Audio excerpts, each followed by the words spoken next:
ভাইরা আমার, রমজান মাসে তারাবির নামাজ না পড়লে আমরা অনেকে মনে করি যে তার রোজাতে বোধহয় অসুবিধা হবে।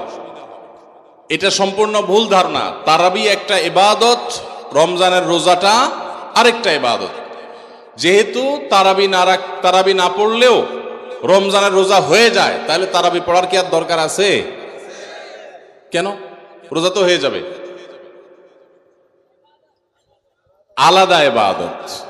রোজা রাখা একটা ইবাদত, তারাবি পড়াটা আরেকটা ইবাদত। নবী করিম সাল্লাল্লাহু আলাইহি সাল্লাম একই হাদিসে দুটি কথা বলেছেন, মান কামা রমাদানা ঈমানান ওয়া ইহতিসাবান গুফিরা লাহু মা তাকাদ্দামা মিন যামবি। একই হাদিসে বলেছেন, মান সামা রমাদানা ঈমানান ওয়া ইহতিসাবান গুফিরা লাহু মা তাকাদ্দামা মিন যামবি।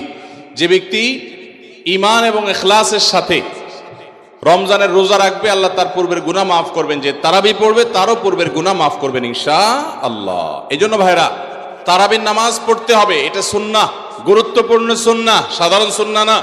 নবী সাল্লাল্লাহু আলাইহি সাল্লাম ছাড়েন নাই, সাহাবীরা ছাড়েন নাই। কোনো ওযর ছাড়া তারাবি ছাড়া যাবে না।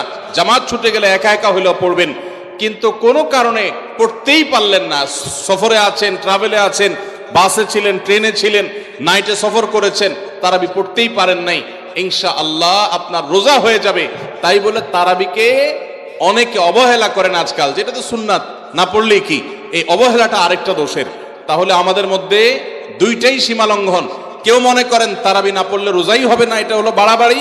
আবার অনেকে মনে করেন তারাবি না পড়লেই বা কি, এটা হলো ছাড়াছাড়ি। এই বাড়াবাড়ি এবং ছাড়াছাড়ির মধ্যে আমাদের থাকতে হবে। আল্লাহ আমাদের তৌফিক দান করুন। হুজুর, রমজান মাসে কন্যার বাড়ি থেকে ছেলের বাড়িতে ইফতার না পাঠালে শ্বশুর শাশুড়ি গালমন্দ করে, এমন অবস্থায় কি করা উচিত? কন্যার বাড়িতে কি ইফতার পাঠানো উচিত? আপনার কাছে জানতে চাই। ভাইরা আমার, আমাদের সমাজে বহুল প্রচলিত, বহুল প্রতিষ্ঠিত কুসংস্কারগুলোর মধ্যে থেকে একটি হলো এটি যে মেয়ের বাবার বাড়ি থেকে রমজান আসলে ইফতারের বিভিন্ন আইটেমের জন্য ছেলে, ছেলের মা, ছেলের বাবা, ছেলের গোষ্ঠী, ছেলের বিভিন্ন মহিলারা, ওই ফ্যামিলির তারা অপেক্ষায় থাকে।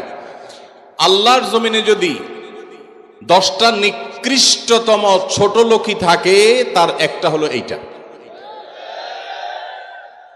যুবক ভাইরা, কোন যুবক হাত তুলে বলতে পারবেন যে আমার শ্বশুরবাড়ি থেকে রমজান উপলক্ষে এরকম কোন ভিক্ষাবৃত্তি আমরা করতে দেই নাই? বলতে পারবেন কেউ? দেখি কার কার বুকে পাটা বলা আছে, হাত তোলেন। হয় নাই যাদের। বাবাজি, আপনি হাত তুলছেন, আপনাদের আমল তো এগুলো ছিলই না। আপনি হুদাই ক্রেডিট নিচ্ছেন কেন?